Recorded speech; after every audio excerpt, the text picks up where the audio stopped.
একজন মা সবচেয়ে আগে যেসব লক্ষণ দেখে বুঝতে পারেন তার সন্তান অটিজমের ঝুঁকিতে আছে, আজ সংক্ষেপে সেগুলো থেকে 10টি প্রধান লক্ষণের কথা বলবো ইনশাআল্লাহ। প্রথম লক্ষণটা হলো শিশু চোখে চোখ রেখে তাকাবে না, চোখের যোগাযোগ কম থাকবে। দ্বিতীয় যেটা হলো নাম ধরে ডাকলে সে সাড়া দিবে না। হ্যাঁ, অনেকে মনে করতে পারে তার কানে সমস্যা থাকতে পারে, আসলে তা না। এটা অটিজমের একটা লক্ষণ। কথা শিখতে বা বলাতে দেরি হবে। তার 4 বছর 5 বছর হয়ে যাচ্ছে, এখনও সে কথা বলছে না বা 1 শব্দ 2 শব্দে কথা বলছে। এই ধরনের কথা বলতে বা শিখতে দেরি হবে।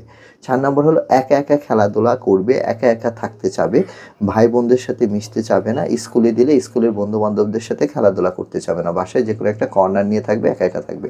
একই কাজ বারবার করার পুনরাবৃত্তি করবে, যেমন গাড়ির চাকা দিয়ে খেলবে, লাইটের সুইচ ফ্যানের সুইচ অন অফ করবে, দরজা বন্ধ করবে, জানালা বন্ধ করবে, খুলবে। তার মধ্যে প্রচুর পরিমাণে সেন্সরি সমস্যা থাকবে, যে চুল কাটায়, নখ কাটায়, বিভিন্ন খাবার, বিভিন্ন গন্ধ, হ্যাঁ, যে কোনো স্পর্শ এই ধরনের নিতে চাবে না, সবসময় লাফালাফি করবে, জাপাজাপি করবে, একটা জায়গায় স্থির হয়ে বসবে না, দাঁড়িয়ে থাকতে পারবে না। সেন্সরি সমস্যাগুলো থাকবে।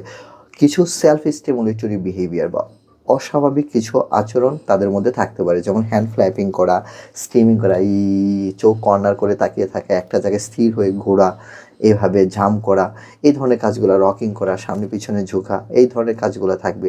রুটিন অনুযায়ী চলতে যাবে, রুটিনের একটু বিকল্প হলেই ঝামেলা হয়ে যাবে। সে কীভাবে যেন বুঝে যায় যে 12টার সময় তাকে খেতে হবে, গোসল করতে হবে। এই ধরনের রুটিনের চেঞ্জ হলেই তাকে নিয়ে কোথাও যেতে পারবেন না।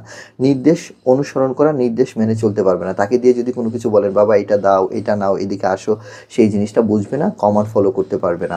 10 নম্বর যেটা হলো যে আবেগ প্রকাশ করতে সমস্যা হবে। সে আবেগগুলা বুঝবে না, বাবা মার আবেগগুলা বুঝবে না, মার আবেগগুলা বুঝবে না, সে তার আবেগটা প্রকাশ করতে পারবে না। এত উল্লিখিত লক্ষণগুলো দেখা মাত্রই যদি শিশুর বয়স 2 থেকে 5 বছরের মধ্যে হয়, অতি দ্রুত সম্ভব অকুপেশনাল থেরাপিস্টের নিকটবর্তী হবেন। অকুপেশনাল থেরাপিস্টের কাছে যান, একটা অ্যাসেসমেন্ট করে দেখেন, সমস্যাগুলো খুঁজে বের করুন, সমাধান খুঁজে বের করুন, দেখুন এবং থেরাপির কাজগুলো হাতে কলমে শিখুন।